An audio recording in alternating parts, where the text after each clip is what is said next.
Riding of Yorkshire, there is a moorland village. The street climbs up so steeply that horses, at the time I am speaking of, were in constant danger of slipping backwards. The name of the village is Haworth. At the top of the hill where the horse breathes more easily, a lane leads to the church and the sexton's house and Haworth parsonage. The wind blowing off the moors would never have been heard by us if it hadn't been for the parson's 4 children, Charlotte, Branwell, Emily and Anne. On the 5th of June, 1826, their father had ridden the 18 miles to Leeds, and finding himself outside a toy shop, remembered that he would not be likely to travel so far again before Branwell's birthday.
There's 3 for us today. Thanks. Hey, he hasn't...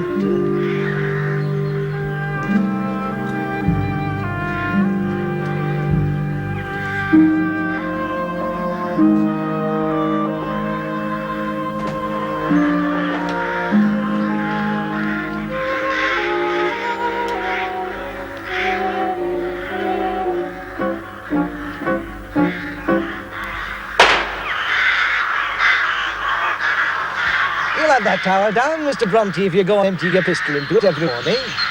Why do you have to aim at the church? Because, Mr. Fetter, by aiming in that direction, if I should hit any person, the chances are they will be already dead. Better that than shoot the living.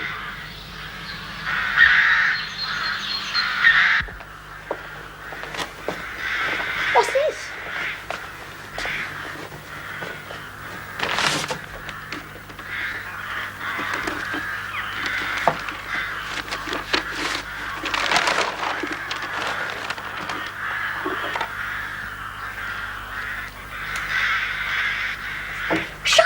The 12 wooden soldiers were to be the advance guard of a world of characters and adventures in the children's imagination. When Charlotte grew up, she recalled the excitement of that morning when Branwell came in with them. Emily and I jumped out of bed and I snatched up one and exclaimed, "This is the Duke of Wellington. This shall be the Duke." It was the prettiest of the whole, and the tallest, and the most perfect in every part. Branwell chose his and called him Bonaparte. Then it was Emily's turn to choose hers. They thought him a very grave-looking fellow, and Branwell said that she should call him Gravy. Aunt says you're not to dawdle. Look what I've got, Anne. You can choose one and call it yours. They're mine, really. Can I? Emily? Are you hurrying? Your father's ready for morning prayers. Yes, Aunt. Oh, goodness me. Go and get dressed, Branwell. All right, Anne can march them back into barracks. Just coming, Aunt. Why did you give them to me today, Papa, instead of waiting for my birthday? Because I bought them in Leeds yesterday and failed in the virtue of patience. The soldiers wouldn't let you wait. They're very ambitious young men. They mean to conquer the world, and I shall write a book about their battles. Papa, what were you doing on your 9th birthday?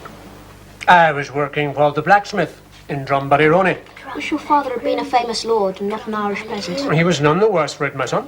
Did you have a birthday present? The best I ever was given. The blacksmith was talking to somebody about what constituted a gentleman. He said that in his opinion, there were 3 kinds. the born gentleman, the gentleman by good fortune, and the gentleman by nature. And then he pointed at me and said, now, for instance, that boy standing there, though he is only 9, is what I call a gentleman by nature. Those words went through me like a trumpet sounding the advance. All the same, I wish you What I like is when the Reverend Harshaw came upon you, marching back and forth between 2 trees, shouting Paradise Lost. Drum, drum, drum, belly roll. Now, Emily, talk sensibly. What happened on your 9th birthday, Aunt? Well, there was a party for our friends, of course. That was to be expected, because your grandfather was one of the most important gentlemen in Penzance, a councillor. And your Uncle Benjamin, of course, became mayor later on. I wore a white muslin frock with a blue sash. Madness. And candles everywhere, I expect. Patrick. And curtains, too. Fire is an awful thing. Awful. That's why hell is made of fire.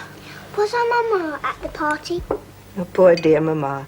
She was only 2 years old at the time.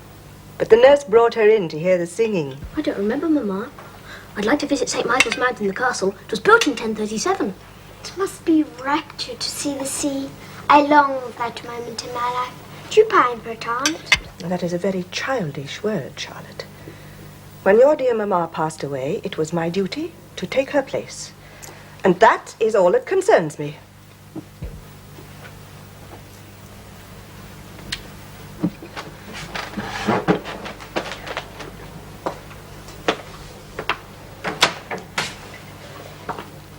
Oh, Branwell, I want you to carry a note to Mr. Brown before we start your lessons. You should find him in the church. Come to the parlour when your breakfast is finished. I'll give it to you. Oh, good. Yes, I will, Papa.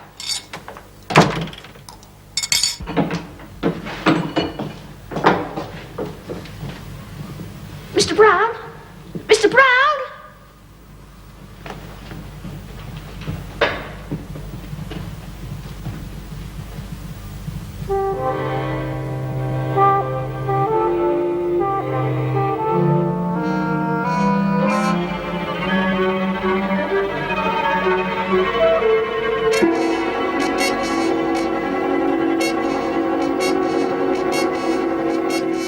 It was more than a year now since 12-year-old Maria had died, the eldest of the family, who had taken the place of a mother to Bramwell. He was never to forget her, or the despair of that evening when Aunt Branwell made him look at her for the last time. Now, Branwell, if you will lead a good life, and if God so wishes, you will one day meet Maria again in heaven. But he could never be as good as Maria. It wasn't possible to be as good as Maria. He would burn in hell and never see her again. Here, Master Brownie, what's wrong? You look as if you'd seen a ghost. What's all this shaking and trembling for? A boy mustn't shake and tremble. What's putting into this flutter? It's in my head. Well, we better take the head off then and fill it afresh, eh? You come with me. Papa told me to bring this to your father. He's back in house. I've a new piece for the flute, Master Brownie. Shall you hear it?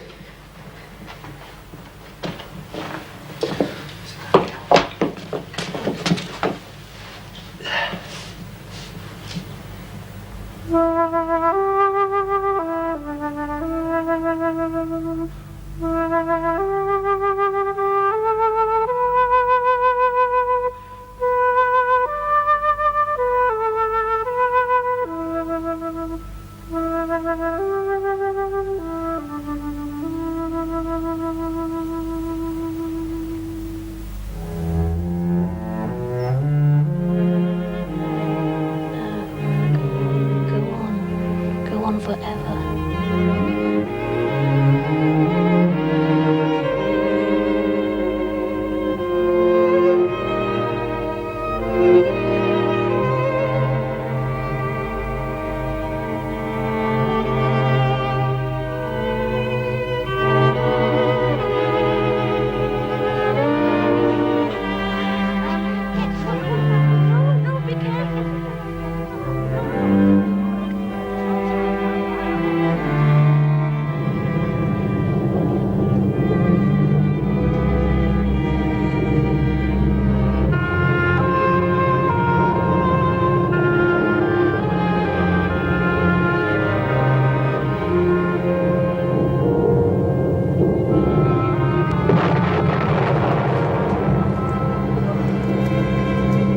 Are the children inside yet? Not yet.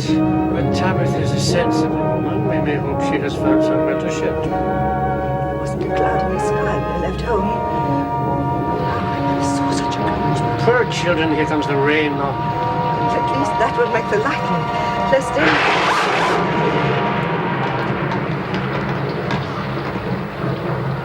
That isn't thunder. It isn't thunder. The whole fabric of the room shook. Remarkable. Some kind of earth tremor. Yes. The places of the earth shall shake in the last day. We must be in readiness. We must be in readiness for the children's return. This is a natural phenomenon of a monetary kind. But We have a change of clothes, warming up the range. Let us pray they will soon be safely home.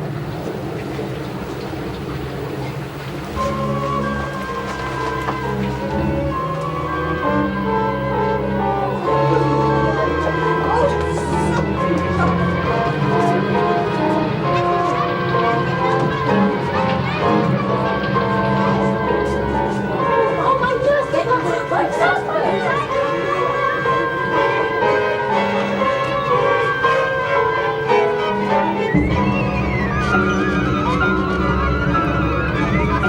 come along, get out of those wet things. I didn't like it. This has been a mighty catastrophe. Aye, you've just spoke to Bob Eaton. We were out shooting near Plumpton House.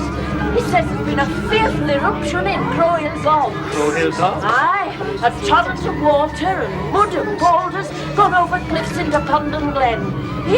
They say torrent was 7 feet high. Fearful indeed. Did he know of any loss of life? But old Mr. Craven and a lad had just got across the bridge when they saw it swept away. We have just seen something of the mighty power of God. He has unsheathed his sword and brandished it over our heads. But still the blow is suspended in mercy. It has not yet fallen upon us. As well might he have shaken and sunk all Haworth, as those parts of the uninhabited moors on which the bolts of his vengeance have fallen.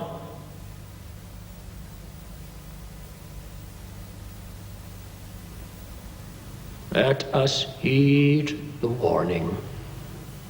Be thankful that we are spared, and by faith see through nature to nature's God.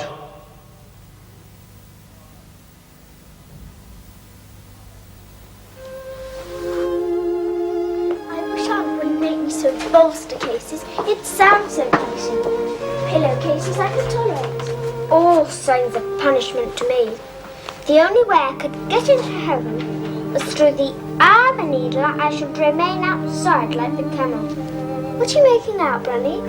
I'm drawing a map of the country the 12 soldiers have conquered. It'll be the frontispiece to my history of the young men from their first settlement to the present time.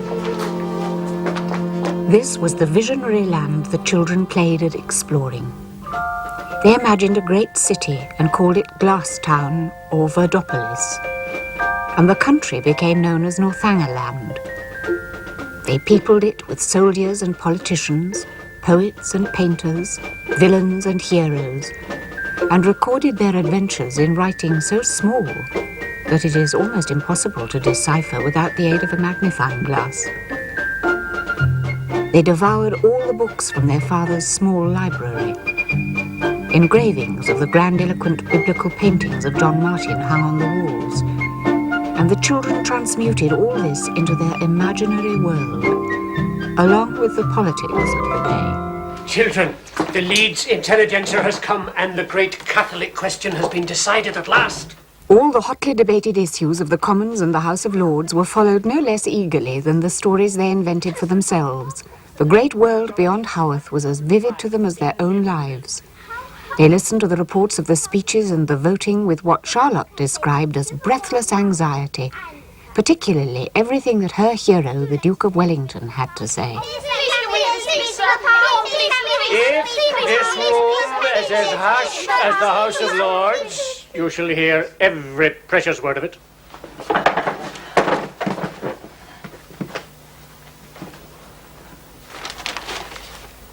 After 2 adjournments of the debate, a majority of 105 peers voted on Saturday night that the Catholic Emancipation Bill should be read a second time.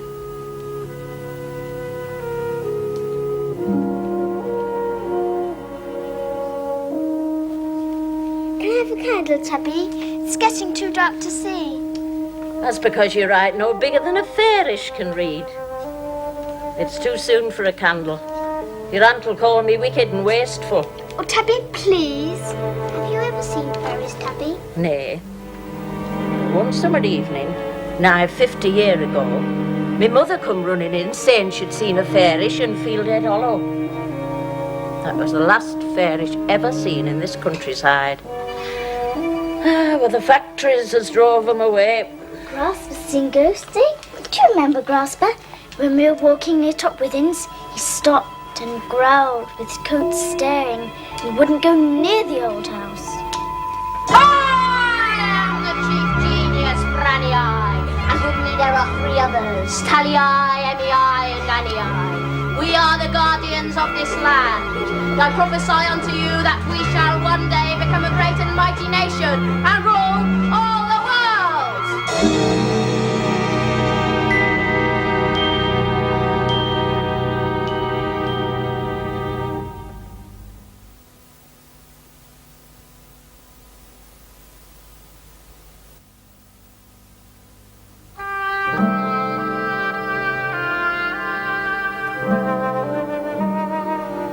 In the summer of 1835, a great family plan was mooted at the parsonage.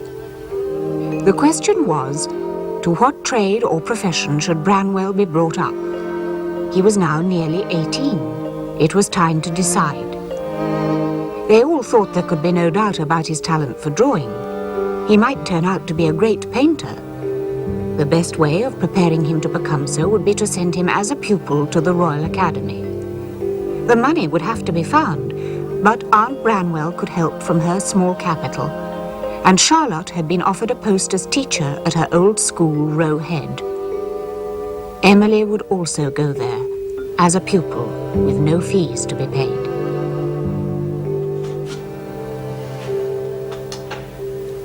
May I look at what you have done? Yes, I suppose so.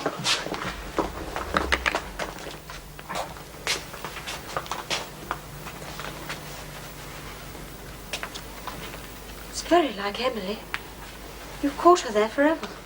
Pinned on a board like a dead moth. It's rather kinder to me than the looking glass, I think. No, it's very like. I wish you would finish your portrait, Branny. You've left it looking like a ghost that has come to haunt us. I'll work it up later on, you'll see.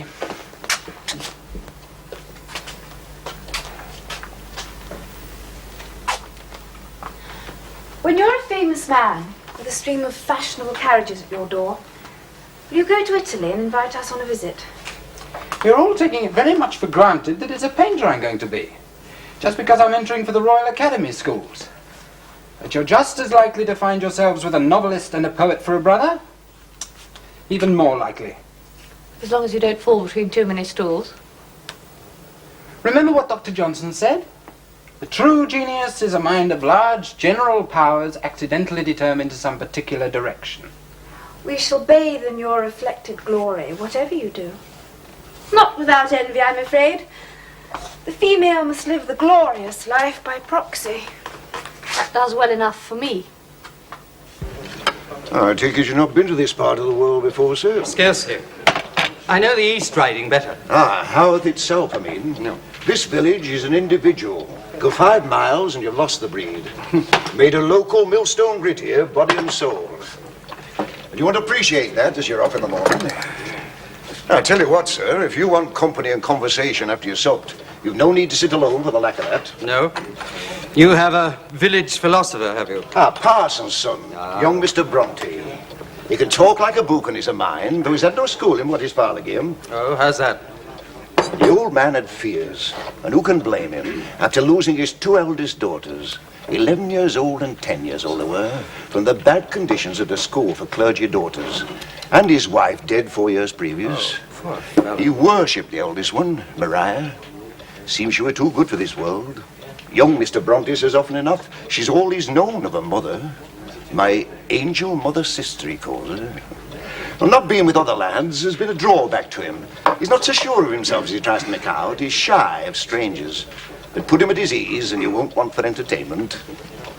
Well, would you like to meet him, Mr. Bennet? Yes, by all means. I wouldn't refuse the amenities of the house. Jan? Aye? Run up to Parsonage and ask if we had the pleasure of young Mr. Bronte's company. Right, Father. I see the first election notice has gone up, and the shop has a supply of ribbons enough to dress a giant maypole.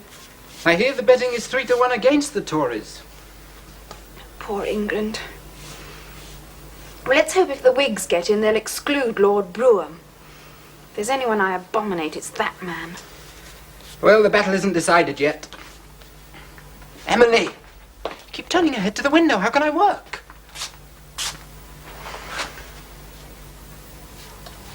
Has the election got underway in Glasstown yet, Branny?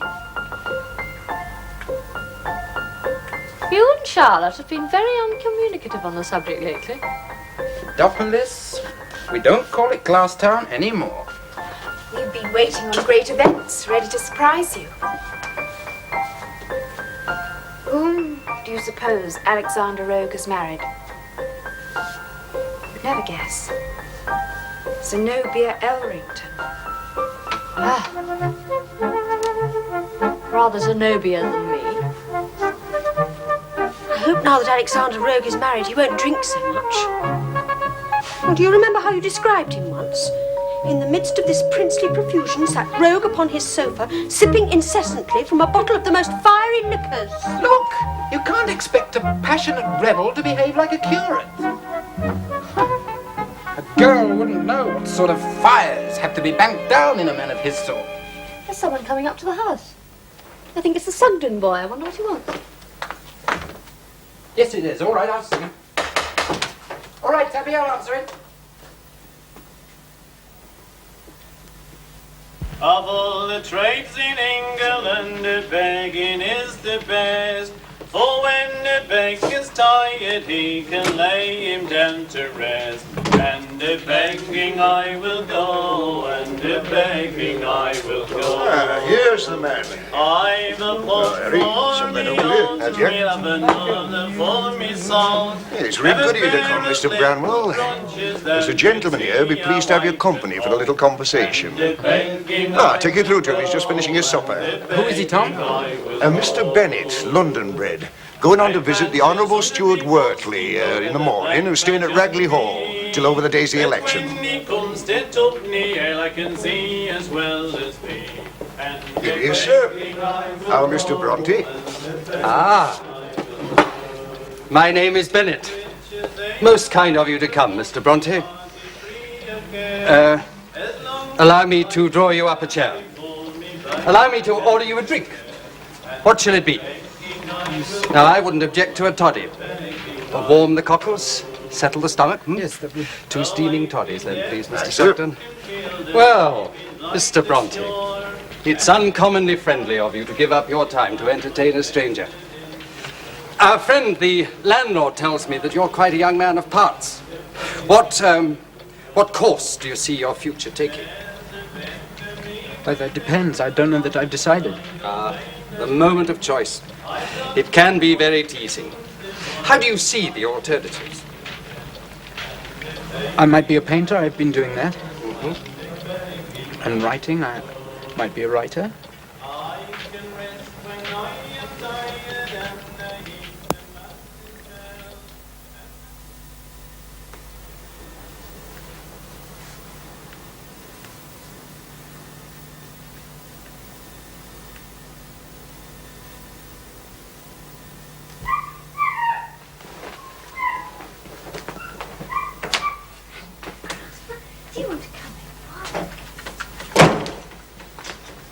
Pity Aunt doesn't like creatures.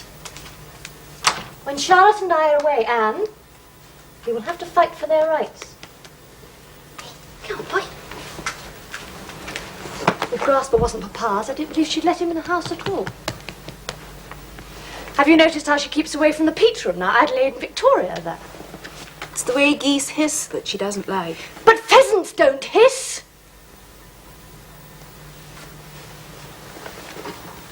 When I brought Jasper home with his broken leg, I asked her to hold him while I put on a splint, and she fled from the room. I believe she thinks they're not souls at all.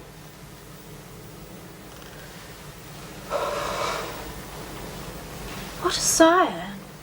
Are you tired? No. I was just thinking how soon the summer will be over. Then you'll be teaching at Roe Head and Emily at school there. And Branny in London and the family broken up. Don't let's think about it yet. Or only about the necessity. It could be so much worse. I'm going to bed now, girls. Miss Branwell not in. Mr. Sugden sent for him to meet a London gentleman who wanted information, I think. I hope you will remember to lock the door after him. Don't stay up too late. Good night, Papa. Good night.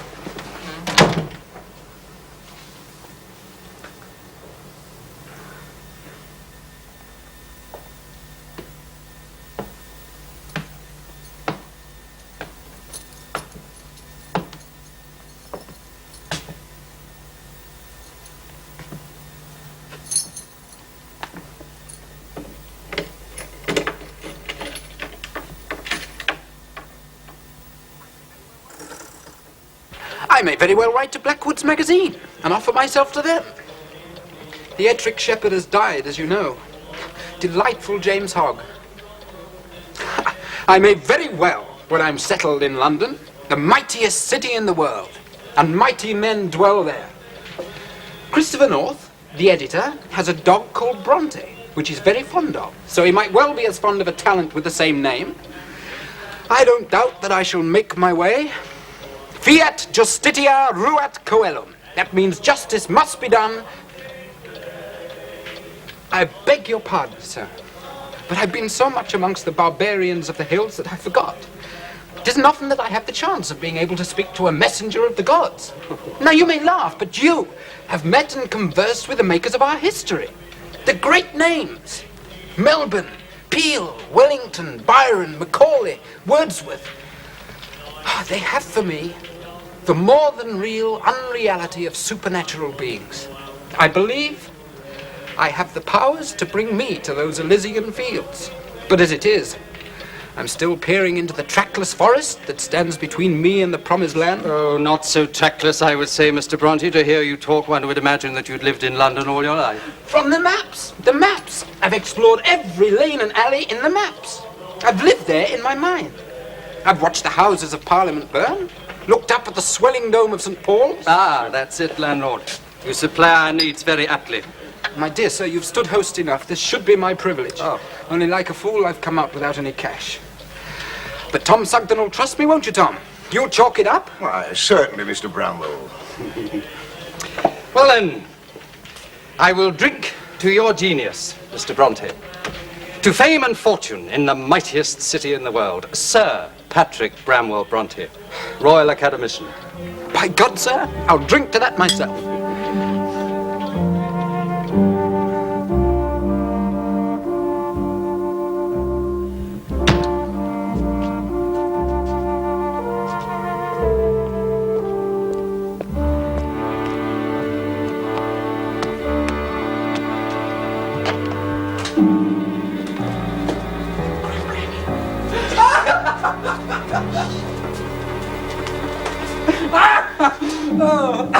An extremely exhilarating time, thank you very much. A feast of reason and a flow of soul. We put the world to right, Mr. Bennett and I.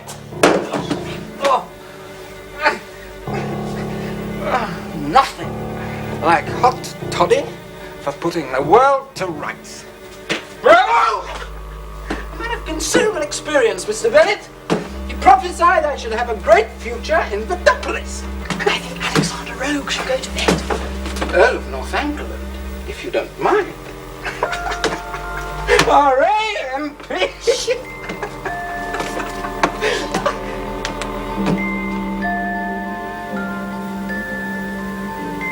Tumque, de Vickery, mores, indecorant, bene nata culpae.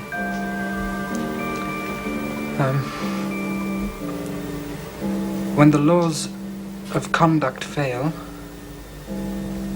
vice spoils even a natural goodness. You're not feeling very lively this morning. It's all right, sir. My head is aching. Dear boy, the body is the wisest admonisher, the best informant of when we exceed good sense. Always defer to its dictates and you will live well. Close your eyes, the light's very strong this morning. Let me read you something else Horace said. Mi satis est si traditum abamtuiquis morem servare. Tuamque dum custodes egis, vitam famamque tueri incolumem possum. Simulac duravorit aetas membra animumque tuam nabis sine cortice. I shall be satisfied if I can hand on unblemished the wisdom the past gave to me. While you need a guardian, I can safeguard your life and name. When the years have matured you, body and mind, you will swim without corks. Nil me penitat sanum, patris huius, eoque non. Never while my senses last can I wish my father had been other than he was.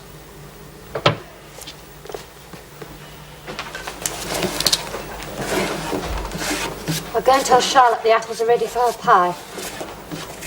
Oh, finished that job, have you? Well, and you can come and peel a potato. Nothing but peeling this morning. Peel a potato. What a name for a three-tailed pasha. The mighty potentate, peel a potato. Oh, go on with you and your words.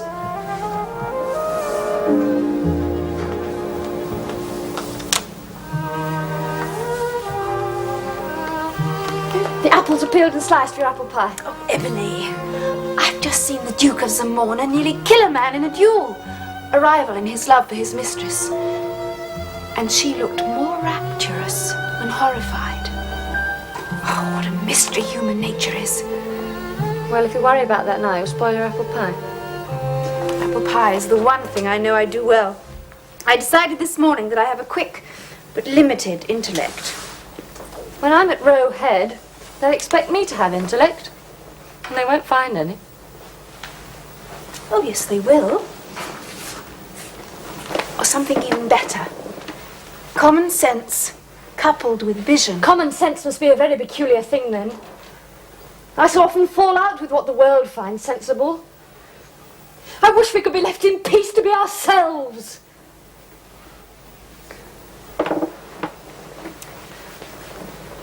The two stern mistresses, duty and necessity.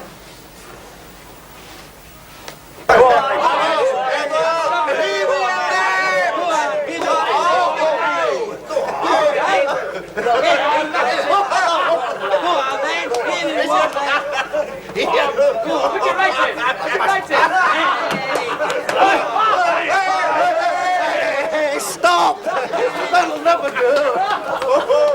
You're a man, not a windmill. Boxing's an art is to have control. You don't fire your gun off in every direction when you're out on moors.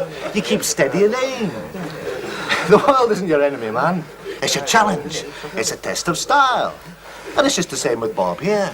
He's your friend who's giving you a chance to test your skill against his. Yes, I know, but I want to win and I get mad with impatience. I'm not angry with Bob, I'm angry with myself because I can't get the better of him. I'll shake hands on it. I apologise for losing my temper, Bob. That's all right, Mr. Bramwell. How do you think Tom Spring here did it? It was learn the craft, done one thing at a time. Till he came to the glorious year of 1823, and his great victory in Hinckley Down over the Bristol man, and two more the same year, which brought him in £1,000. And a poem of commemoration from William again, and the admiration of Christopher North, editor of Blackwoods. Wonder what happened to him when the glory was over. Well, he's doing all right, I dare say. He took himself off to London and bought the Castle Tavern in High Holborn from the Lancashire fighter, Ben Gregson. When you get to Royal Academy, you'll likely hear him spoke of. He was always in great demand as a model, him being such a fine figure of a man. He stood 5'11" and handsome with it. Well, that's it, you see. Some of us aren't so fortunate. It takes all makes. And a Bantlam's as good as a heavy if he's got the speed and style. You'll be able to look after yourself, Bran, if you master yourself. Well done there, Bob. There'll be some uncivilised behaviour like in election day, what with Kickley lads spawning for trouble. So if you get into any of that, keep a clear head and make sure you get value for your punches. That's it. What has the entire system of the Whig government been? From first to last. What a complicated web of falsehood! Consider the cruelties enacted in the name of reform. The bill they at first proposed was founded on principles of conservatism which almost all moderate men might have been much approved. Wellington and Peel themselves did not object to them. But what came about? The effect of the poor law was to confine the poor to their own parishes and check the free movement of labour. And who, with an iota of human sympathy, can look upon the new workhouses? I have been fighting to take over 3 houses for the old rather than 3. If you won't let my father speak, then you shan't speak either.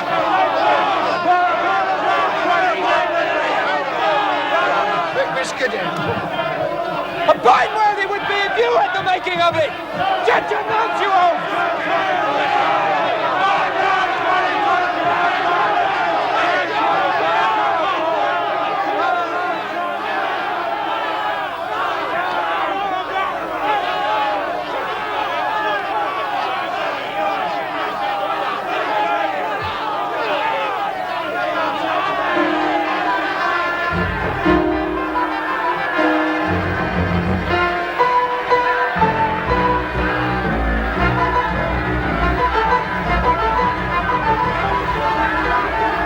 They're burning me. They've tied me to a stake, and they're burning me. The young devils. Keith, keep white, I'm thankful to say. Come away from the window. I'll soon see him off. The devil is burning me in hell.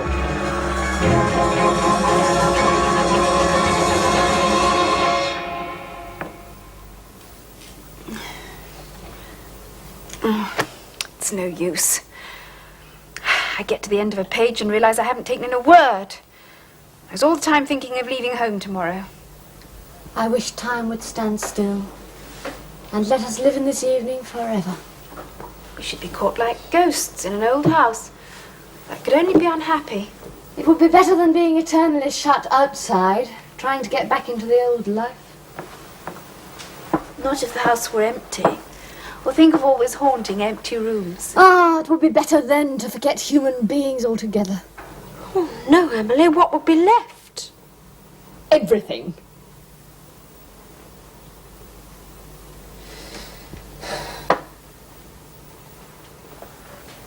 Did you get as far as Ponton Hall this afternoon? Emily did. I sat and waited for her at the top of Ponton Crag. I thought I had better take back the copy of The Justified Sinner that the Heatons lent to us and say my goodbyes. I hadn't finished reading it. Well, the illustrious stranger turned out to be the devil. The Heatons were talking about their old ghost again. I wonder why it should sometimes roll down the hill in the form of a flaming barrel. Anything might happen up there. Do you remember when the bog burst at Crow Hill? I'm going to bed now, girls. Bramble has just run out to see the Browns. Don't stay up too late. Good night, Pa. Good night, Pa. Good night.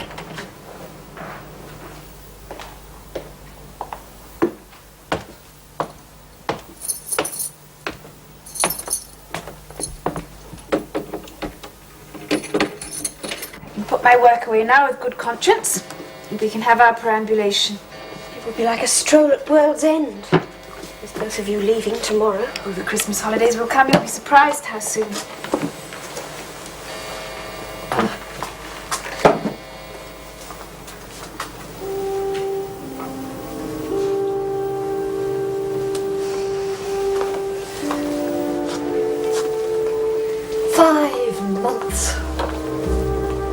I'm determined to have done with Northangland. I shall never settle to the world as it is, while that imaginary world is possessing me. But Charlotte, could you really just let them die? I can try to, but I'm so at their mercy. Most of all away from home. When I was at Roehead before, it was alarming. I could see the mirrors and the great gilded ceilings more distinctly than the dormitories. And it was so confoundedly annoying when the girls broke in on the conversations in my head. But I could hardly stir hand or foot. It's a frightful predicament. We won't give up our adventures, will we, Emily? No, we won't. I shouldn't be able to rescue the royal family from the Republicans alone. It was bound to be a long siege, going on into the winter. By the time the holidays come, I shall know just what they feel like shut up in the palace. It won't do. We have to give ourselves up to the plain, unvarnished world. Emily must study, and I must teach. Emily! You must hurry, we shall miss the coach at Keighley. There may be cattle on the road, Charlotte. Where are Always you, dear? better to allow for the unforeseeable. Oh, the anxieties of us all.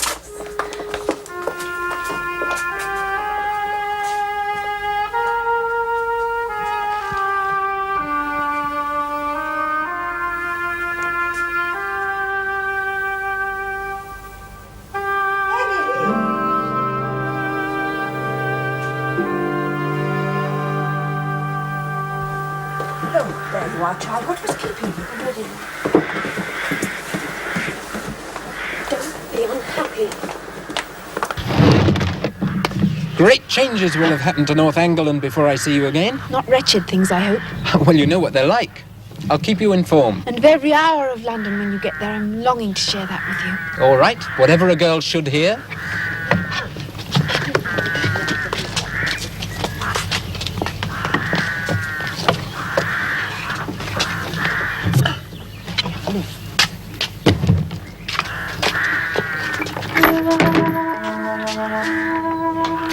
I am sad, very sad to leave home, Charlotte said. And so far more was Emily, who for 10 years had never been away from her moorland village.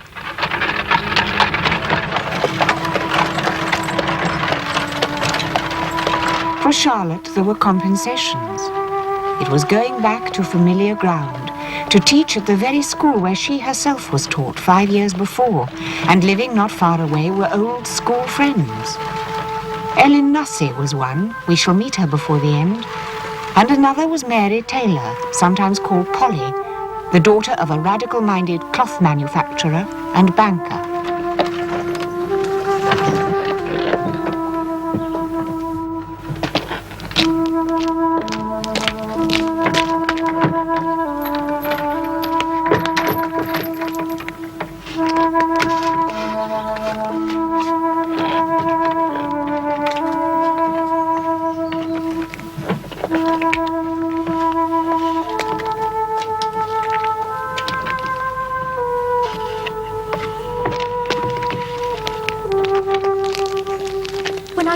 Staying so near Roehead, I just had to come over to see you and see the old school. And Charlotte, I believe this is the very window I was looking out of when I first clapped eyes on you. You got out of a covered cart and you looked so cold and miserable. So I was. Charlotte, I've always wanted to ask your forgiveness for what I said to you. Do you remember I said I thought you were ugly? I could have cut out my tongue afterwards. You did me a great deal of good, Polly, so don't repent it. I was an idiot. To be looking into your beautiful eyes and even think it. You're not miserable now? No. I get on well enough. But Emily doesn't. I'm very afraid for her. In less than 3 months, she's lost so much strength. Nobody can say what is wrong, but I know. She has lost her liberty.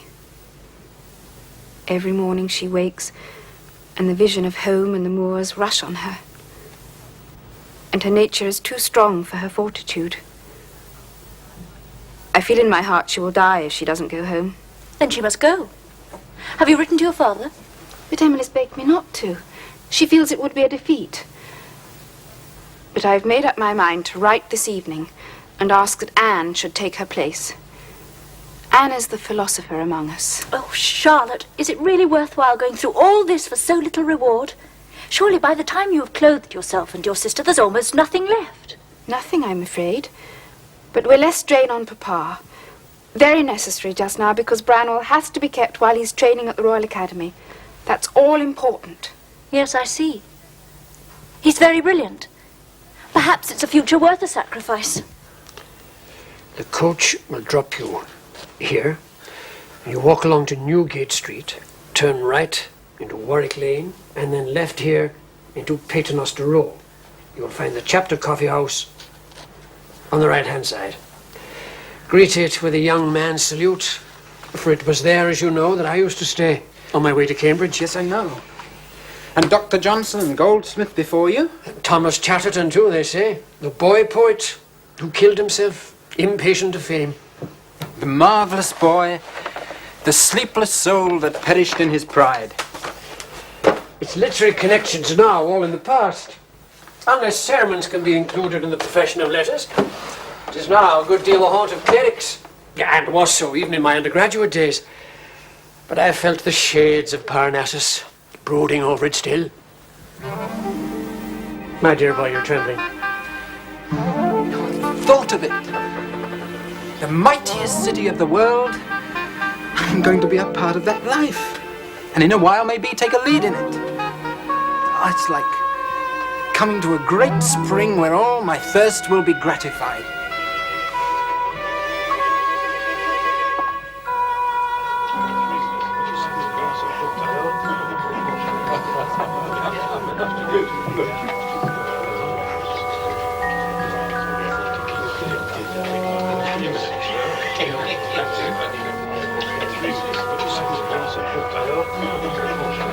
Is anyone with you, sir? No, I'm on my own.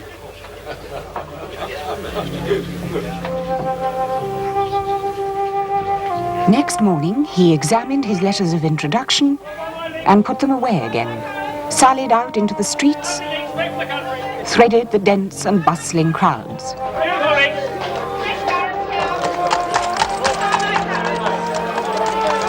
The glimpse he caught of himself in shop windows may have added yet another deterrent from seeking those contacts which he had come expressly to make. He took not one step towards entering that world which, now it was within his grasp, only repelled and frightened him. He neither delivered his letters of introduction nor went to show his specimen drawings at the schools. The effort required was beyond him. He did not even write home to tell his family he had arrived. He was restlessly, aimlessly feeding his feeling with little squibs of rum. He stood looking at St. Paul's. Then he lay on the pavement and still looked till he thought it would thunder down in ruins on his head.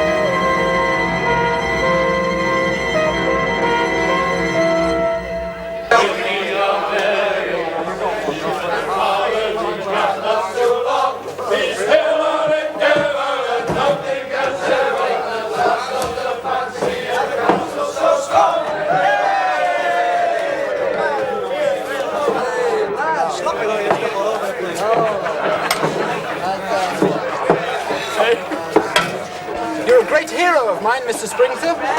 Bless you. You've heard of Tom Spring, have you? You're a great hero of mine. In the game yourself, perhaps? Well, I've had some fights, but there's more science in it here in the south. Oh, Come to the north, do you? Yorkshire. They told me the laws of the ring aren't known up there.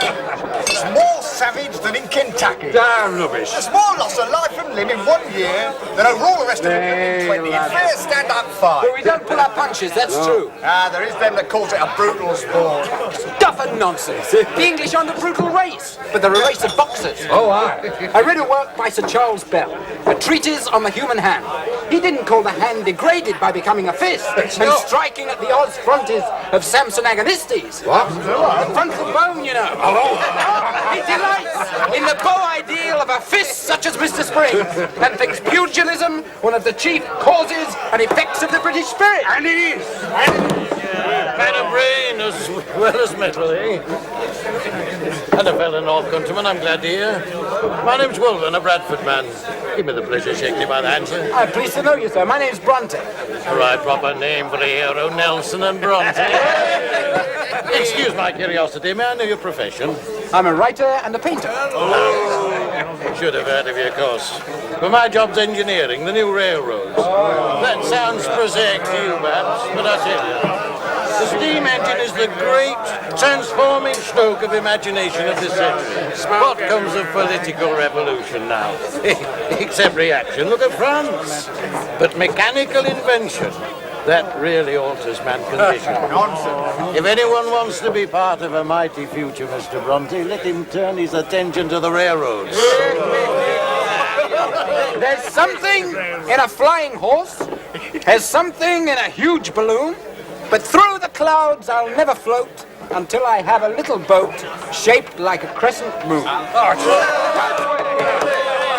I remember what you say, Mr. Wolven. Let me buy you a drink, sir. And you, sir. And all you, sir. And let me have the honour, Mr. Spring, of buying you a drink. And thank you, sir. I had to be pretty flush at present. Come on, some lads. Fill up the pots, look lively.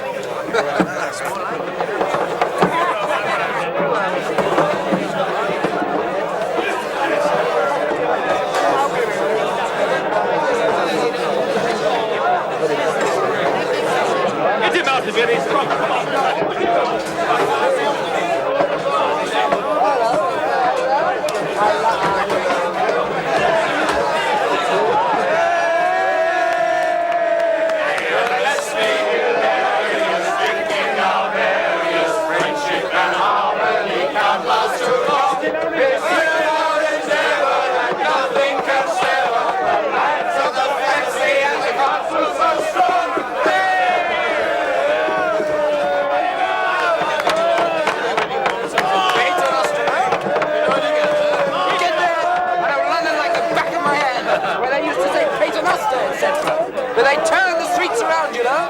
Just to the tilt of the earth's axis. Good night, Mr. And good night to you, sir. I'll go with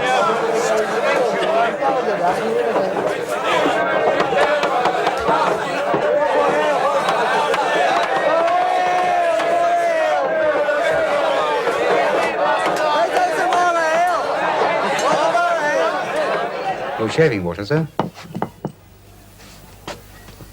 8 o'clock, Mr. Brontë. You won well, sir? I don't know what I am. Anything I can bring you, sir? I had bad dreams, that's all. Very good, sir.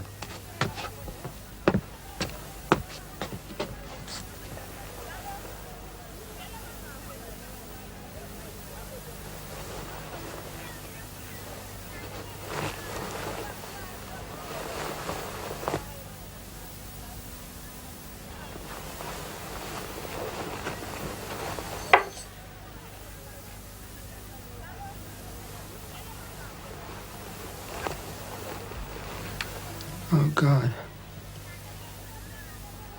Oh, God. Can you be positive it was in the coach that your purse was stolen? No. No. Only it seems... I don't know how else. I tell you, I didn't like the look of the man sitting next to me. A lank, shifty sort of fellow.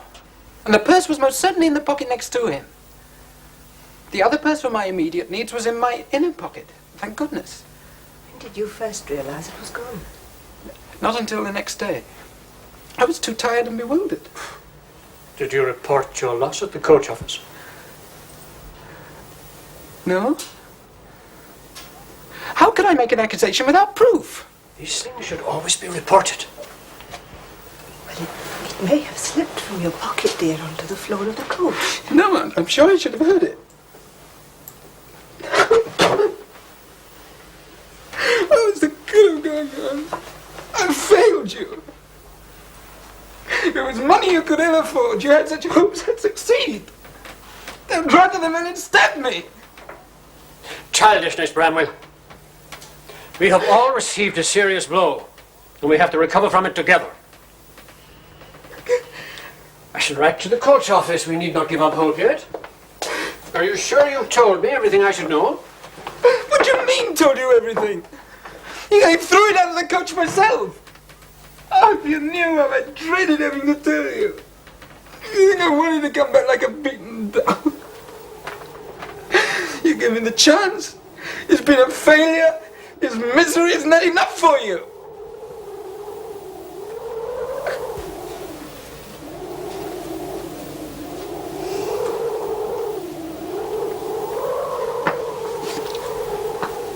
We have both failed. Both of us. There's no blinking that fact. You were ill. You can't help being ill. Ill. Couldn't find a thing wrong with me. I'm idiotically and brutally stupid. What's the good of having a mind if it doesn't have authority over the body? Anne's worth 6 of either of us. And Charlotte too. I know what a fight she's putting up. And I pine away.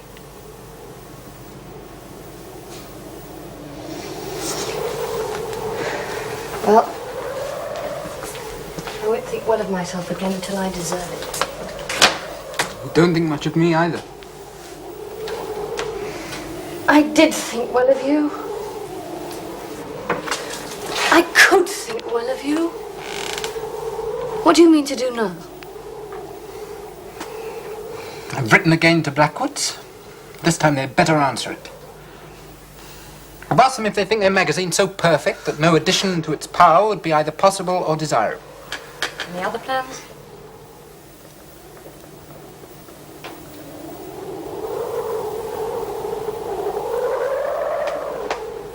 Ha! The Duchess of Zamorna is going to die. Neglected and heartbroken. I could shake you if my hands weren't too busy shaking myself. Why do we recoil like a snail into the old familiar shell at the touch of anything from outside? Wretched, self-absorbed, easily bruised idiots.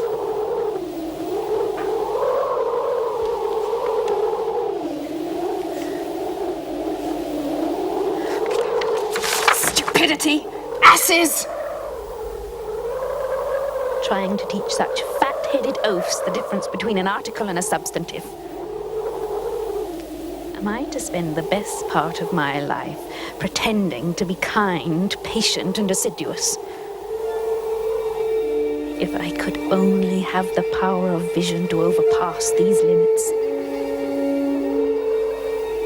This wind that's traveling the land, uncontained, free in its own strength. Branwell and Emily hear it as it sweeps over our house, down the churchyard and round the old church. They think perhaps of me and Anne. Glorious. The deep tone of it. It reminds me of Northangland. That mighty phantasm we conjured from nothing into a system strong as some religious creed. Oh, the 1,000 wishes that can never be fulfilled. It would be agony if there were no dream to fill the craving vacancy.